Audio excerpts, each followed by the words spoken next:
साहब, गुलाम मोहम्मद सरूरी साहब, गुलाम नबी आजाद। आवाज में जोश होना चाहिए, सबकी पता चलना चाहिए कठुआ में आजाद साहब आए। एक बार सारे फिर से आजाद साहब, और जोर से आजाद साहब, दोनों हाथ खड़े करके अपनी कुर्सी से उठ के आजाद साहब, सरूरी साहब, सरूरी साहब, गुलाम नबी आजाद साहब, दोनों हाथ खड़े करके मेरे सभी भाई एक साथ बोलेंगे आजाद साहब, आजाद साहब, सरूरी साहब, डीपीएपी पार्टी, डीपीएपी पार्टी। स्वागत है, बहुत बहुत स्वागत है जनाब गुलाम नबी आजाद साहब का हमारे कठुआ की पावन धरती पर। और सभी साथी जो आए हैं इनका बहुत, आजाद साहब का इस कठुआ की पावन धरती पर बहुत बहुत स्वागत है। काफी देर से हम इस लम्हे का इंतजार कर रहे थे कि आजाद साहब हमारे बीच आएंगे। सरूरी साहब, खासकर आजाद साहब ने भी आख्या था कि आज रोजे भी है ना 100-200 आदमी जाइए फार्म भरिए घरे जाचे, लेकिन आजाद साहब और तुम सुनाना चाहते हैं लोगों की और आजाद साहब की भी, लेकिन लोगों की खुशी लोगों का बगैर सदा इतने आए ने फार्म भराने जलसे नहीं। लेकिन इतने की डिस्ट्रिक्ट एडमिनिस्ट्रेशन का जो सिस्टम आ जो फैसला, क्योंकि अक्सर जिन्ने बारी भी फार्म भराए, चाहे आजाद साहब से थोड़ा फार्म भराया होगा, ढोल धमाके कहने डीसी का सारे दफ्तरों के दरवाजे बंद किए थे। अज गिनी सवेरे टेलीफोन आया कल के भाई सिर्फ 5 आदमी असं डीसी दफ्तर जा सकते, बाकी नहीं जा सकते। इसे करिए असं रात फैसला किया कि भाई अगर भाषण नहीं देगा माइक पे इस कड़ी पगड़ी, माइक ऐसा आपको देश देंगे, लेकिन माइक इस कड़ी पगड़ी क्योंकि शायद सारे सोचा रहे कि जलसा आज जलसा नहीं आ सकता, सारे जिले आए थे मंच पर बैठे थे थले अब फार्म भराने आए थे। लेकिन मैं एक गल जरूर आगा कि अज जो साड़ा मुकाबला है साढ़े सामने 2 पार्टी है। एक जी हिंदुस्तान च सरकार है वो पार्टी, और तुझे सारे पता कि 10 साल का से क्या होया, मैं उसकी डिटेल च नहीं जागा।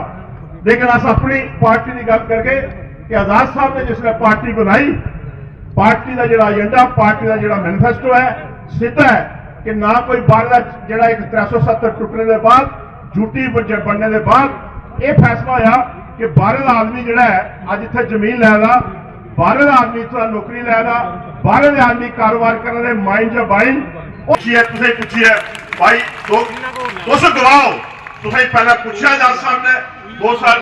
हमारे लोकसभा के जो कैंडिडेट हैं जीएम सरूरी साहब, आपने आज हमने फार्म भर के यहाँ पर आए हैं। जीएम सरूरी साहब आज ही फार्म भरा है और सब आप इसीलिए यहाँ आए हैं कि उनकी मदद करनी है। इसके साथ ही हमारे यहाँ आए हुए जनरल सेक्रेटरी हमारी पार्टी के श्री आर चिप साहब, हमारे बानी साहब जो हमारे एक्स मिनिस्टर वो यहाँ पर आए हैं, हमारे जुगल किशोर जी शर्मा हमारे एक्स मिनिस्टर और ब्राह्मण्स के प्रेसिडेंट वो भी यहाँ पर आए हुए हैं, अशोक शर्मा जी एक्स MLA वो यहाँ पर आए हुए हैं, मोहम्मद से बाकी यहाँ पर आए हुए हमारे गारू राम जी चौधरी ये हमारे सेंट्रल जोन के प्रेसिडेंट हैं, बाकी मनाज साहब जो हमारे ये पंचायत जोन के प्रेसिडेंट हैं, और जितने भी हमारे हैदर जुड़े हुए हैं। जो पार्टी आजाद साहब ने बनाई और जो मिनिस्टर रहे और जिस ढंग से डबल कल्चर का लोगों को बताया वो एक मिसाल है। अब आपने देखा यहाँ कठुआ में मेडिकल कॉलेज दिया, हमारे जो टूरिज्म डेवलपमेंट अथॉरिटी बनाई उन्होंने कठुआ, लखनपुर, बनी बिसौली वहां भी बनाई इसी ढंग से बहुत से। अब इस बार मैदान में शेर आप लोगों ने लाना है और वो लाना है सरूरी साहब को। आपने देखना है अब हमने झूठे वादों को वोट नहीं देना, अब हमने वोट देना है रोजगार को, विकास को। हमने पीएचई के वो जो वर्कर जो लेबर जो टेम्परेरी जो सड़कों में बैठे हैं, अब हमने उनके लिए वोट देना है। हमने औरतों के लिए वोट देना है जो अपने हक के लिए सड़कों पे आई है पर जिनको हमेशा से इग्नोर किया गया है। हमने अपने उन भविष्य को, आज रोजगार नहीं है तो हमारा भविष्य क्या रहेगा, कल को हमारे बच्चे हमारे लिए क्या करेंगे, हमने उस भविष्य को वोट देना है। हमने वोट आजाद साहब को देना है, हमने वोट बाल्टी पे लगानी है। ये बाल्टी वो है जिससे हमने अब हमारे यहाँ का जितना भी कचरा है, झूठे वादे हैं, उसमें डालने हैं और ये हमने बाहर फेंकना है। फिर उसी बाल्टी से हमने विकास को अपने स्टेट में लाना है, हमने अपनी स्टेट बनानी है, हमने वो काम करने हैं, बदलाव लाना है से बातें करेंगे वो बदलाव नहीं ला सकते। बदलाव ये जनता लाती है। जनता को देखना है कि हमें किसको लाना है, झूठ को नहीं, सच को आगे बढ़ाना है, अर्थात साफ को आगे लाना है, क्योंकि उन्होंने वो काम किए हैं जो उसके बाद काम किसी ने नहीं किए। सारा विकास रुक गया है। तो अब मैं यही बातें कहूंगी, छोटी सी बात, कि देखिए आपके आमने सामने क्या हो रहा है। झूठ आपसे बहुत लोग बोलेंगे, झूठे वादे भी करेंगे और बोलेंगे हम ये करेंगे, पर जो आप हुई है, चाहे आप पुल देखिए, सड़कें देखिए, स्कूल की बिल्डिंग्स देखिए, तो क्या हमें अच्छे अस्पताल नहीं चाहिए, हमें अच्छी सड़कें नहीं चाहिए, हमें अच्छी एजुकेशन नहीं चाहिए? क्योंकि कुछ लोग चाहते हैं कि लोग हमारे पीछे दबे रहे। तो हमें अब वोट बदलाव को देना है, कांग्रेस को नहीं देना, बीजेपी को नहीं देना, वोट डीपीएपी को देना है, वोट आजाद साहब को देना है, वोट सुरूरी साहब को देना है और विकास को आगे लाना है। और एक चीज मैं एक नारा लगाऊंगी, नारा वहां तक पहुंचना चाहिए, कांग्रेस तक भी और बीजेपी तक भी, कि यहाँ भी कुछ लोग बैठे हैं जो बदलाव चाहते हैं। तो मैं देखूंगी आजाद साहब जिंदाबाद। हमारे डिस्ट्रिक्ट प्रेसिडेंट यहाँ के इंदू जी, ब्रजेश्वर सिंह इंदू जी, रविंदर सिंह बिंदु जी, सुभाष गुप्ता जी हमारे फॉर्मर एमएलसी हैं जो यहाँ कठुआ के हैं, और हमारे प्रोविंशियल प्रेसिडेंट जुगल किशोर शर्मा जी और सभी साथी जो बैठे हुए हैं, उनके नाम नहीं लेना चाहता, समय की कमी है। मैं आप सबकी तरफ से मैं आई हुई जनता का यहाँ स्वागत करता हूँ। मैं भाषण नहीं करूँगा, एक दो बातें करूँगा, क्योंकि आप जनाब आजाद साहब को सुनना चाहते हैं और खसूसन आपके जो उम्मीदवार हैं जनाब सुरूरी साहब, उनके मुंह से सुनना चाहते हैं कि आने वाले समय में हमारी रियासत को यूनियन टेरिटरी बनाया गया। अब आपकी समस्याएं बढ़ी और जब यूनियन टेरिटरी का फैसला लिया गया तो उस समय केवल गुलाम नबी आजाद साहब लीडर ऑफ अपोजिशन थे वहां, जिन्होंने आवाज बुलंद करी कि रियासत जम्मू कश्मीर के लोगों के इसका भला नहीं होगा, हमारे लोगों का रोजगार चला जाएगा, हमारी जमीनों पर इसका असर पड़ेगा। और उसके बाद इस सरकार ने कई किस्म के कानून लाए और हमारी वाहिद पार्टी थी डेमोक्रेटिक प्रोग्रेसिव आजाद पार्टी, जिन्होंने प्रोटेस्ट किए, आपकी जमीनें बची, आपकी दुकानें बची, आपके जो टैक्स लगाए गए थे जैसे प्रॉपर्टी टैक्स और स्मार्ट मीटर लगाए गए थे, उन सब पर रोक लगी।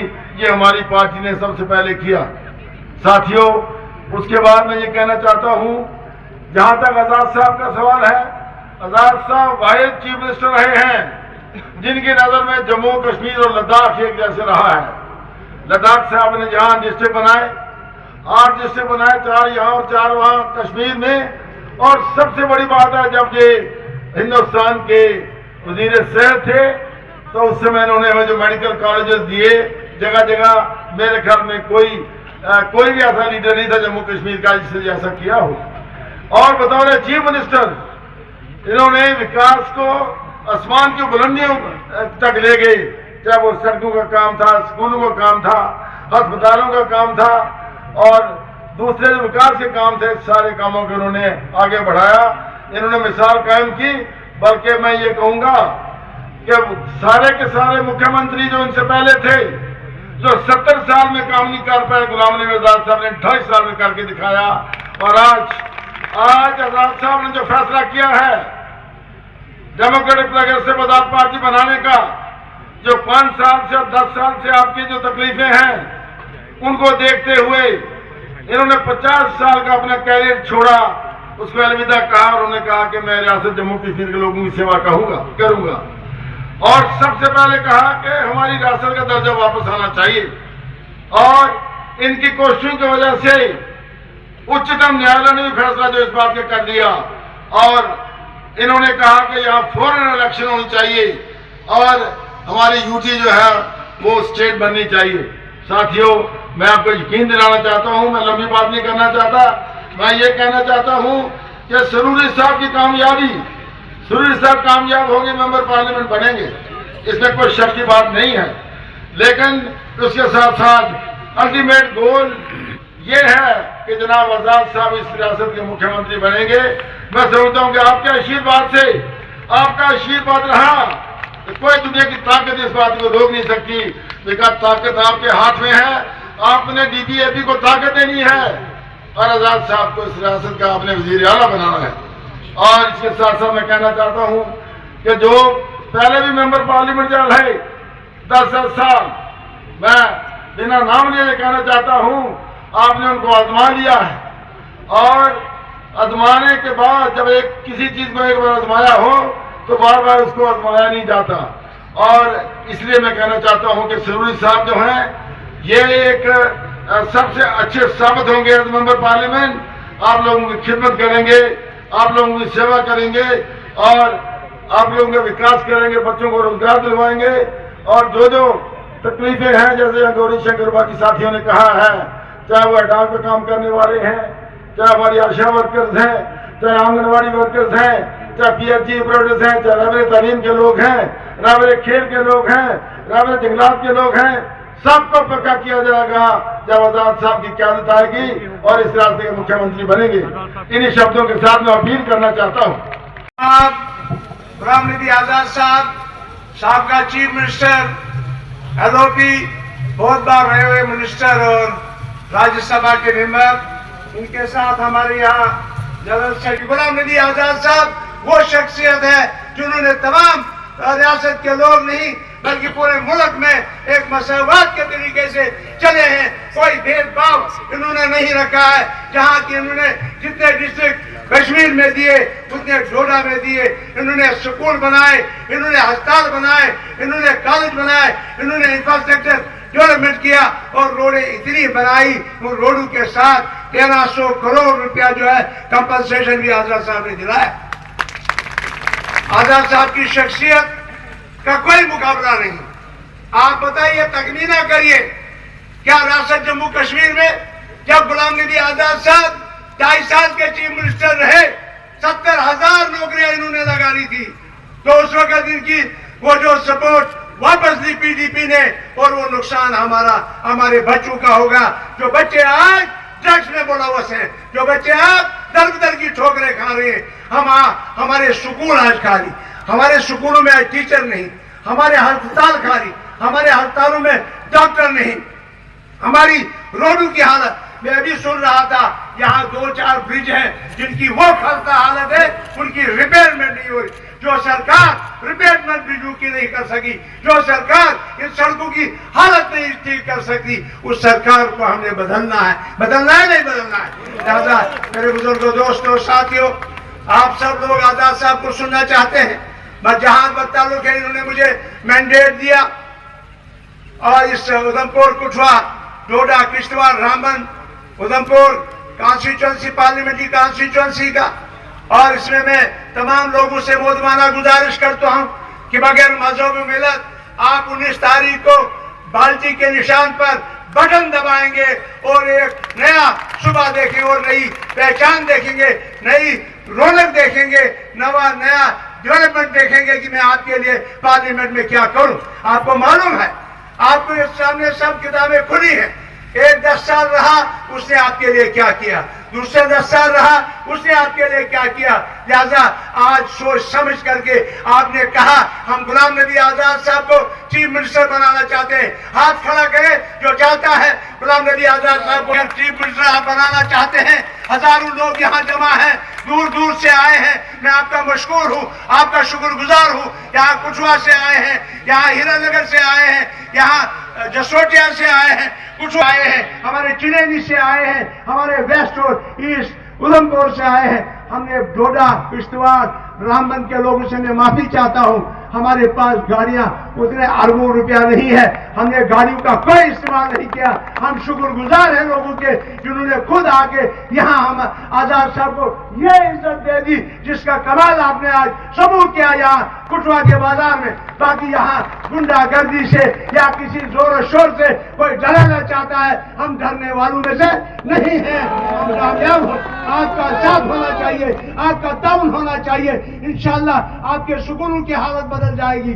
आपके काजू की हालत बदल जाएगी, आपके डिस्ट्रिक्टों की हालत बदल जाएगी, आपके तहसीलों की बदल जाएगी। और गुलाम नबी आजाद साहब का मंशूर, गुलाम नबी आजाद साहब का मंशूर पर स्टेट हुड को वापस लाना।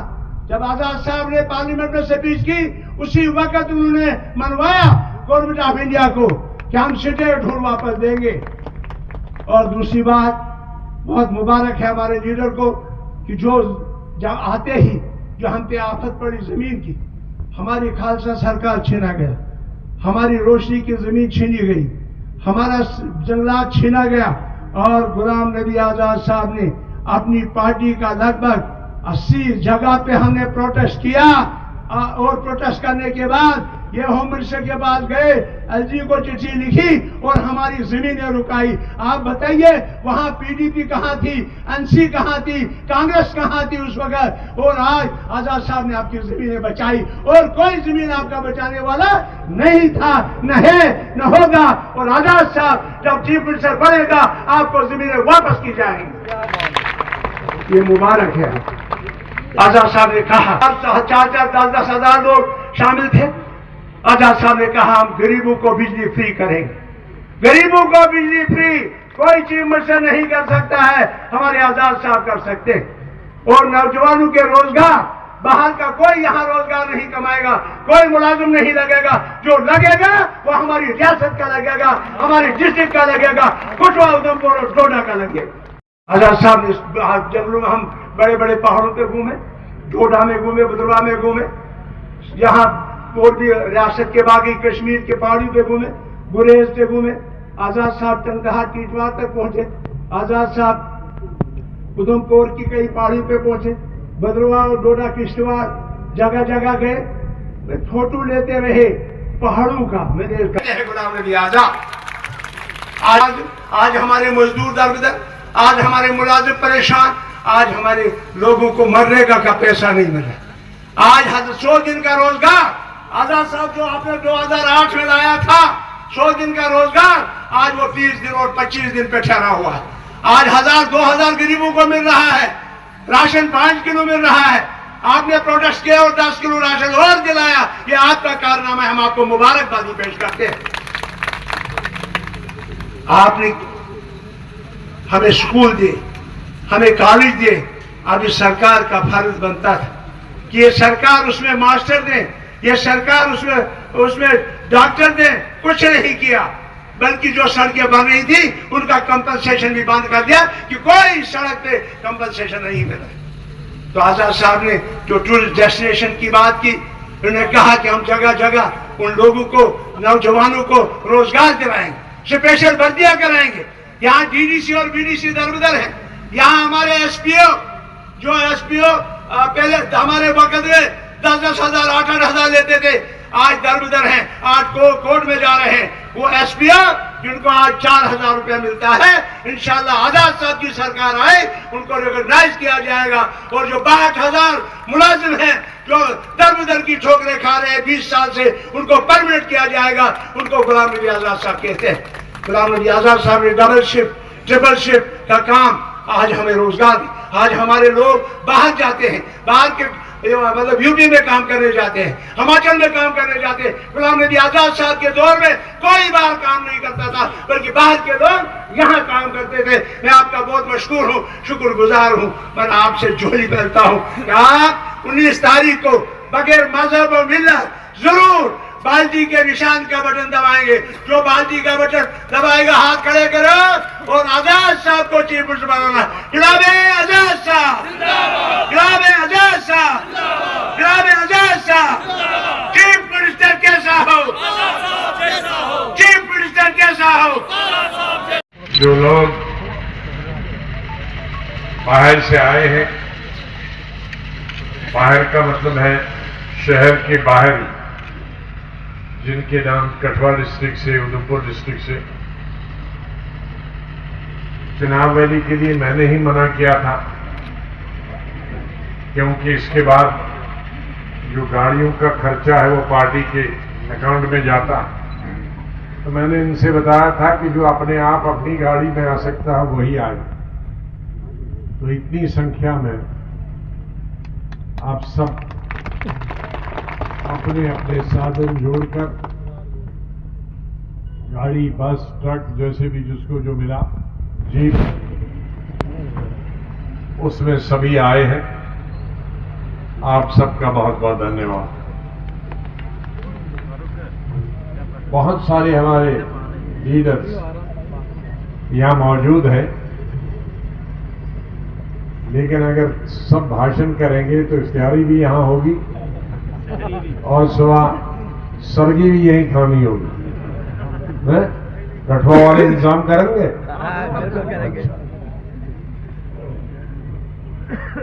हमारे उम्मीदवार सुरड़ी साहब हैं, चिप साहब सीनियर हमारे जनरल सेक्रेटरी चिप साहब हैं, नेताजी हैं, मिश्रा जी हैं, चौधरी हारून खटाना साहब हैं, हमारे प्रोविंस के जम्मू प्रोविंस के जो प्रेसिडेंट हैं और एक्स कैबिनेट मिनिस्टर हैं जुगल किशोर जी, और कश्मीर सूबा के हमारे प्रेसिडेंट हैं,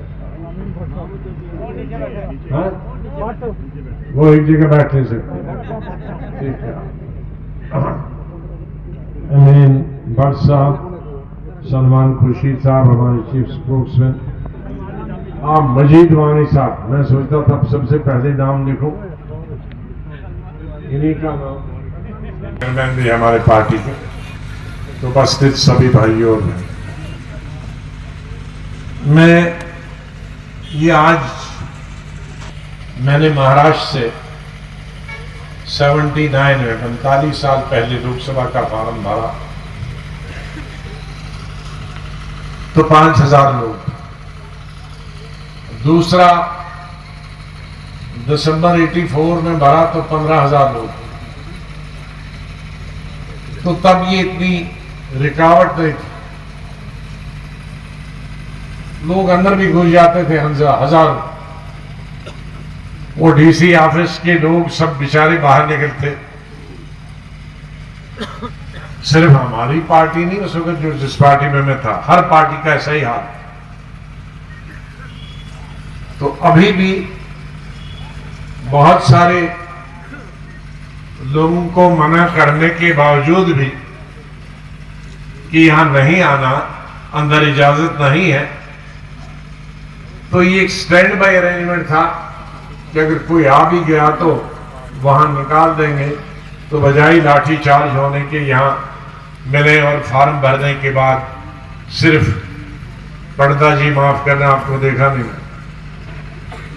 संजय कौल नहीं, कहा पीछे हमारी पंडित बिरादरी की भी हाजिरी है बहुत, उनके भी बहुत वोट है, माफ कर दिया अपना नाम नहीं ले पाए। सोबत अली जी यहाँ हमारे हैं, वाइस जनरल सेक्रेटरी हैं सुबह के चौधरी सोबत अली जी, खटाना साहब के अलावा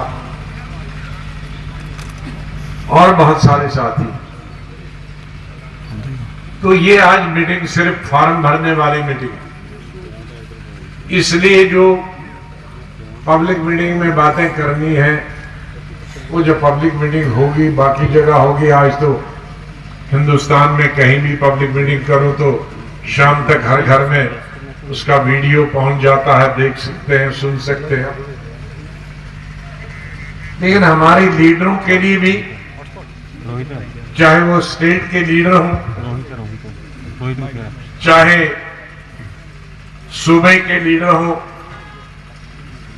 जोन के लीडर हो, डिस्ट्रिक्ट के, ब्लॉक के, पंचायत के लीडर हो, उनके लिए कुछ मोटी मोटी 3-4 चीजें मैं बताना चाहता हूं। वो मोटी मोटी चीजें हैं। मेरा 45 साल का रिकॉर्ड रहा है, मैंने किसी भी पब्लिक मीटिंग और विशेष रूप से इलेक्शन की मीटिंग में, चाहे मेरे खिलाफ कोई भी विपक्ष का कैंडिडेट हो या मैं अपनी पार्टी के लिए जब पूरे भारत में जाता था, पंचायत से लेकर और राष्ट्रपति के इलेक्शन तक, तो मैंने आज तक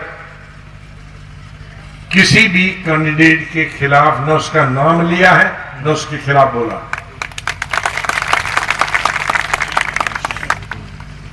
लेकिन आज के सोशल मीडिया में बहुत अच्छी चीजें भी है, लेकिन बड़ा जूत बाजार भी हो रहा, गाली गलौज भी हो रही। एक से पूछते हैं, उसने कहा तुम्हारी आंख में दर्द है, तुम्हारा क्या कहना है? वो बजाय इसके ये कहे कि उसने कहा भी है कि नहीं, और कहा है तो उसको कहना चाहिए था, कह दिया तो कहने दो, लेकिन वो कहता नहीं वो काना। फिर उसको कहता देखो उसने तुम्हें काना कहा, फिर जाएगा मीडिया वाला उसने काना कहा, उसने कहा वो काना भी है लंगड़ा भी है। तो इसकी कोई सीमा नहीं, गाली गलौज की कोई हद नहीं। इसलिए मैं मीडिया से भी गुजारिश करूंगा, किसी भी पार्टी का लीडर तकरीर करे, कुछ न कुछ अच्छी चीजें उसकी होती हैं, तो ये लड़ाई लगाने वाला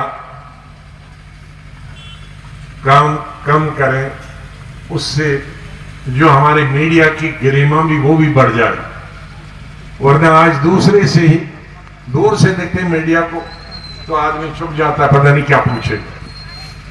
लेकिन अगर ये सिद्ध हो गया, साबित हो गया, कोई अच्छी बात करेगा, कोई समझाने की भी बात करेगा, कोई दो तीन सलाह भी दे गए, तो उधर दूर से बुलाएंगे।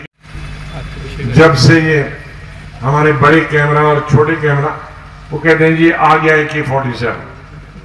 मैंने किसी से पूछा AK-47 क्यों? क्या 47 से 36 लोग मरते हैं, एक बुरी खबर से हजारों लोग मरते हैं, उससे भी खतरनाक। लेकिन हमारी लीडरों से भी मैं गुजारिश करूंगा कि वो भी अपनी अपनी जबान पे अंकुश लगाएं, लीडर भी गाली गलौज न करें। मैं ये नहीं कहता कि अपने विरोधियों के खिलाफ हम कर रहा हूं, लेकिन विरोधी दल की पार्टी के जो पॉलिसी है, आप उस पॉलिसी का विरोध भी कर सकते हो, आप उसका समर्थन भी कर सकते हो। हर राजनीतिक दल में कुछ अच्छाइयां भी होते हैं, कुछ बुराइयां भी होती हैं। हर सरकार में किसी भी पक्ष की हो, किसी की दल की हो, वो राष्ट्रीय स्तर की सरकार हो, वो स्टेट लेवल की सरकार हो, वो कारपोरेशन हो, जिला परिषद हो, BDC हो, पंचायत, कुछ अच्छे काम भी करते हैं। बच्चे और कुछ खराब बातें। तो इसलिए हम एक भाषा में सब कहेंगे, सब अंधेरा ही अंधेरा है, आग लग गई है, ऐसा नहीं होता। हमें जो पिछली सरकारों में कमी रही है, उन सरकारों में उससे अच्छा बेहतर काम करना। आज आप देखते हैं कि IAS के लिए कंपटीशन होता है, IPS के लिए कंपटीशन होता है, जम्मू कश्मीर के जो बोर्ड है उसके लिए कंपटीशन होता है। कंपटीशन होता है कि नंबर 1 कौन आएगा। 100% किसको आएंगे, 99% किसको आएंगे, 98% किसको आएंगे, ये इसकी लड़ाई। लेकिन वो 99% लेने वाला 100% लेने वाले को गाली नहीं देता है, वो चोर है, बेवकूफ है, नहीं देता। वो मेहनत उससे डबल करता ताकि 98 से उसको 99 आए, 99 से उसको 100 आए। वो गाली गलौज नहीं देता, उसको अंग्रेजी में हम कहते हैं कट थ्रोट कंपटीशन है। तो यहां पॉलिटिक्स में हम उनको गालियां क्यों दें? मेरी राजनीति हमेशा रही है, मैं हमेशा कहता हूं धर्म हमारे अपने अपने हैं। कोई हिंदू धर्म को मानता है, कोई इस्लाम को मानता है, कोई गुरु नानक जी को, सिख धर्म को मानता है, कोई क्राइस्ट को मानता है, क्रिश्चियनिटी को मानता है, बुद्धिज्म को मानता है। लेकिन राजनीति में धर्म का कोई रोल नहीं। एमएलए बनेगा तो सब धर्मों के लिए बनेगा, जो जीत गया। मंत्री बनेगा तो सब धर्मों के लिए, सब जातियों के लिए बनेगा, देहात शहर के लिए बनेगा। हम तब तक 20 आदमियों को अमेरिका और कनाडा, लंदन बात कर सकते हो, देख सकते हैं। तो इसलिए आज वो जमाना नहीं है गाली गलोच करके वोट हासिल करने। यहां सब साथियों में, इंदू जी से लेकर, सुभाष जी से लेकर, बाकी लीडरों से लेकर, हमारे सुरड़ी साहब से लेकर, चिप साहब से लेकर, सब ने कहा कि हमारे वक्त में क्या हुआ वो मुझसे ज्यादा जानते हैं। जब मैं देहाती इलाकों में जाता हूं स्टेट के, मैं कहता हूं जी मैंने ये सड़क दी थी, कहता नहीं आपने ये भी दी थी, ये भी दी थी, ये भी दी थी, ये भी दी। मैं जब किसी दूसरे इलाके में जाता हूं, ये मैंने स्कूल दिया था, कहा नहीं जी आपको याद नहीं, आपने 5 स्कूल हमारे ब्लॉक को दिए थे। फिर मैं जाता हूं आपके जिले में कॉलेज दिया था, नहीं जी आपने 3 कॉलेज दिए। तो मुझसे ज्यादा शहर के लोग हों, देहात के लोगों को मालूम है कितनी सड़कें बनी, कितने स्कूल बने, कितने कॉलेज बने, कितने अस्पताल बने। में मेडिकल कॉलेज बने थे आर पार, लेकिन एक ही कलम से मैंने 5 मेडिकल कॉलेज बनाए। सुपर स्पेशलिटी गुलाम अहमद साहब बहुत बढ़ गई। जिस तरह से आबादी बढ़ रही है उससे 10 गुना ज्यादा बीमारी बढ़ गई, जो इंसान के बस का इलाज ही नहीं कर रहा। वो एसटी, वो सिख हो, पंडित हो, कश्मीरी हो, पहाड़ी हो, कहां से, और एक घर में एक होता, अब घर में 5-5, 3-3, 4-4 लोगों को कैंसर होता। तो इसलिए जो हमने 2 सुपर स्पेशलिटी बनाए, मैं धन्यवाद करता हूं गवर्नमेंट ऑफ इंडिया, प्रधानमंत्री जी से, कि उन्होंने 2 एम्स बताए। हालांकि एक हमारे कहने से बनाया, लेकिन मैं क्रेडिट उन्हीं को देता हूं, क्योंकि मेरे कहने से नहीं देता तो क्या करता मैं, कुछ भी नहीं, लेकिन दिए उन्होंने, उससे शायद फर्क पड़ेगा। लेकिन बीमारों की संख्या में उतनी देख रहा हूं कि उन 2 से भी कुछ नहीं पड़ेगा। हमको हर डिस्ट्रिक्ट में मेडिकल कॉलेज को सुपर स्पेशलिटी में तब्दील करना पड़ेगा, क्योंकि नजदीक अब एम्स है, वह है जम्मू में। दक्षिण वड़वा का कब पहुंचेगा, वर्धमान का कब पहुंचे। कश्मीर में पहुंचना आसान, कश्मीर में एरिया के हिसाब से जम्मू सूबा के एरिया से आधे से भी कम, और कश्मीर प्लेन एरिया है, ये सब पहाड़ी।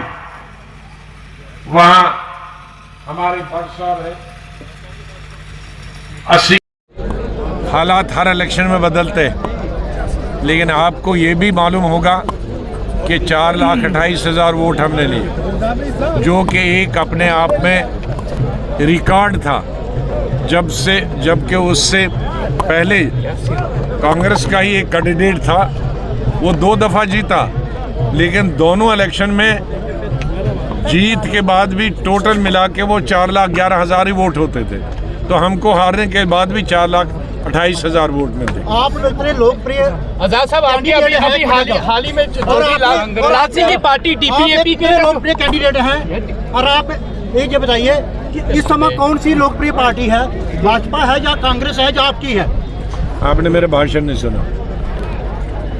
हम किसी पार्टी को कंपेयर नहीं करते, हम अपना काम करते हैं। आजाद साहब अभी हाल ही में आजाद साहब आपके टीडीसी ने जो है कांग्रेस का दामन थामा है। जो एमपी लोगों के साथ मिलता नहीं है, लोग परेशान है, क्या लगता है आपको? वो कौन मिलता है कौन नहीं मिलता वो लोगों पर गुलाम नबी आजाद चुनाव लड़ेंगे, जिस तरह तीसरे फ्रंट की बात हो रही है। अभी डिसाइड नहीं किया, कोई फ्रंट की बात नहीं करता, मैं अपनी पार्टी की बात। आजाद साहब, ये सुना जा रहा है क्या आप इस चुनाव के माध्यम से अपना असेंबली की बैग बना रहे हैं, जमीन बना रहे हैं आप भी? तो उसमें क्या बुरा? आजाद साहब, कांग्रेस का कहना है कि आजाद जो है वो भाजपा के इशारे पर चल रहे हैं, क्या कहेंगे? हम आज़ाद हैं, हम किसी के इशारे पे नहीं चलते। जो कांग्रेस के इशारे पे नहीं चला तो भाजपा के इशारे पे। 2014 में जब मोदी जी ने रैली की थी यहाँ कठुआ में, हीरानगर में, उन्होंने कहा था ये गुलाम नबी आज़ाद जो कांग्रेस का कई सालों से गुलाम है, उसको हम आज़ाद करने आए हैं। जो मैंने अभी बताया ना, हम किसी पार्टी पर सर कांग्रेस क्या ईडी की पार्टी बन गई है? जितने ईडी वाले सब कांग्रेस में जा रहे हैं, क्या देखते हैं? जितने भी ईडी वाले जो ईडी में फंस रहे हैं वो सब कांग्रेस में जा रहे हैं। कहाँ जाए, वो अपनी मर्जी है, लेने वालों की मर्जी, जाने वालों की। ईडी ने आज फिर पार्टी आप हैं या एनसी है? लाल सिंह को लेकर फिर ईडी ने जो है वो हाई कोर्ट में अपील कर दिया है। अब वो ईडी जाने और लाल सिंह जी जाने, आप क्या कहेंगे? मुझे कोई लेना, मुझे कोई लेना, क्या कहेंगे? मुझे कोई लेना। वो हमेशा से आपकी पार्टी बी पार्टी आपकी है या एनसी है या बीजेपी है? कोई भी पार्टी वी पार्टी है, ये सब फजूल बातें हैं। जिन लोगों के पास एजेंडा नहीं होता वो ए पार्टी बी पार्टी। आजाद साहब 40 साल आप कांग्रेस में रहे हैं, जितनी भी आपने स्टेज पे बातें की है वो सब कांग्रेस की देन थी, तो क्या कहना है आपका? आप हमेशा अपनी पार्टी में थोड़ा देखो, उनमें 90% मैंने जनरल सेक्रेटरी जिताई है, आज भी जीत के वो देखें। लाल सिंह दोबारा कांग्रेस में आ गया है और कई लोग कांग्रेस में जुड़ रहे हैं, जैसे आज हीरानगर से एक भाजपा का पूर्व विधायक कांग्रेस में शामिल हुआ है। जो जिसको मर्जी है जाना जाए, हम वोटों के, हम मतदाताओं के सारे इलेक्शन लड़ते हैं, हम लीडरों के सारे इलेक्शन। लोगों को क्या संदेश देना चाहते हैं आप? वो भाषण दिया मैंने, हमारे माध्यम से भी कह दीजिए। आपके माध्यम, आप इसलिए मौजूद थे, उसको कवर कर। देखा जा रहा है सर, जनाब डीएम सरूरी साहब आज फॉर्म भरने आए थे, नामांकन पत्र भरने आए थे, लेकिन कहा जा रहा है कि ये रैली नहीं है, ये सिर्फ लोगों से मुलाकात थी। तो किस तरह से देखते हैं ये आज नामांकन पत्र भरा गया, उसको किस तरह से देखते हैं? देखिए, तमाम लोगों को जिस तरह से बुलाया गया था और कहीं भी इतनी बड़ी कॉल नहीं दी गई थी लोगों को, सिर्फ फॉर्म भरने के लिए कहा गया था। ये लोगों की मोहब्बत है, प्यार है। और बाद में जब पता चला शाम को कि वहाँ सबसे सिर्फ अंदर डीसी ऑफिस में जो फॉर्म फिलअप करने जाएंगे वो सिर्फ 5 बंदों को इजाज़त दी जाएगी। उसके बाद जो हमारे लोकल वर्कर हैं यहाँ के, उन्होंने एक आज़ाद साहब से लोगों की मुलाकात करने के लिए तमाम ये प्रोग्राम रखा गया है। वरना आज़ाद साहब ने दूर दराज के जितने भी लोग हैं, और सबसे बड़ी बात और प्यार और मोहब्बत की बात मैं आपको ये बता दूं कि जो लोग यहाँ पे गाड़ियाँ लेके आए हैं अपनी अपनी, यहाँ पार्टी की तरफ से या किसी की तरफ से कोई फंडिंग नहीं है, कोई पैसा नहीं है, कोई गाड़ियाँ नहीं है। ये जितने भी लोग आए गए हैं अपने मोटरसाइकिल, आपको मैं बाहर दिखा देता हूँ, यहाँ पे ऑटो, ये जो ई रिक्शा वगैरह हैं, इस तरह से लोगों ने अपना जो इंतज़ाम है वो करके यहाँ पे पहुँचे। ये सिर्फ और सिर्फ एक बदलाव की जो लहर है, और जनाब गुलाम नबी आज़ाद साहब के लिए जो प्यार और सरूरी साहब के लिए जो प्यार है उसको दिखाने के लिए लोग। कहा जा रहा है कि 10 वर्ष, आज़ाद साहब ने कहा है कि 10 वर्ष वो कांग्रेस में भी 10 वर्ष दिए हैं और बीजेपी को भी 10 वर्ष दिए हैं, लेकिन देखा जा रहा है कि 10 वर्ष जो थे वो कांग्रेस में कहीं ना कहीं गुलाम नबी आज़ाद साहब रहे हैं, तो उन्होंने वो सारी बातों को बताया। तो आप क्या कहना चाहते हैं उसको लेकर? बेशक 10 बरस रहे हैं, लेकिन आप ये देख सकते हैं कि कांग्रेस का जितना भी टाइम गुलाम नबी आज़ाद साहब को जो 2.5 साल मिले हैं, आप कठुआ में आप बेहतर जानते हैं, हमारा मेडिकल कॉलेज हो और जितने भी बड़े काम हों, प्रोजेक्ट हों, वो जितना सुधार, और ख़ासकर मैं गुजर बकरवाल कम्युनिटी से हूँ, जिस वक्त वहाँ कठुआ गुजर हॉस्टल जिसमें एक 80 बच्चों के लिए था, उसको 120 करना और उसमें कंप्यूटर से लेकर हर चीज़ को अवेलेबल करना, वो गुलाम नबी आज़ाद साहब की गवर्नमेंट में था। किस तरह से देखते हैं कि जीत को लेकर, किस तरह से देखते हैं? देखिए, साफ जाहिर है भारतीय जनता पार्टी को भी लोगों ने देख लिया, और कांग्रेस को या अपने जो कांग्रेस के कैंडिडेट हैं उनको भी पहले से देखा हुआ है कि किस तरह से काम करते हैं। और आप सब ये देख सकते हैं कि जिस तरह से इस वक्त गुलाम नबी आज़ाद साहब की जो लहर है, और लोगों ने जो एक नारा लगाया कि आज़ाद साहब आएंगे, इनकलाब लाएंगे, वो काफ़ी चर्चित है। और आप देख रहे हैं, अगर कठुआ में इतने लोग आज़ाद साहब के बगैर बुलाने, बगैर गाड़ी या किसी अरेंज के बाद आ सकते हैं। तो जो आज़ाद साहब का, जैसे आप एक बात को हम इग्नोर नहीं करेंगे कि कठुआ को लाल सिंह और भारतीय जनता पार्टी का गढ़ कहा जाता है। अगर इस गढ़ में आज़ाद साहब को बगैर गाड़ियों के, बगैर किसी इस तरीके से लोग उनको देखने के लिए आए हैं, तो जो डोडा, किश्तवाड़, उधमपुर या मड़ुआ दक्षिण का या ये अपना क्या भद्रवाह का इलाका है, वहाँ आज़ाद साहब की कितना लोग समर्थन करेंगे ये आप बाखूबी जानते हैं। बीजेपी की दूसरी बी पार्टी भी कहा जा रहा है, उसको लेकर क्या कहेंगे? देखिए, ये तमाम वो लोग कह रहे हैं जिनके पास कोई ऑप्शन नहीं है, जिन्होंने हुकूमतें की हैं, जिन्होंने लोगों के जो उम्मीदें थी उन पे खरे नहीं उतरे हैं। और आप बी टीम वो लोग कह रहे हैं जिनकी शुरुआत भी और एंडिंग भी जो है वो भारतीय जनता पार्टी से होती है। इसमें भारतीय जनता पार्टी का कोई नहीं है। वाहिद यही पार्टी है जो तमाम पार्टियों से अलग होकर जम्मू कश्मीर में और पूरे हिंदुस्तान में जो है बदलाव लाना चाहती है।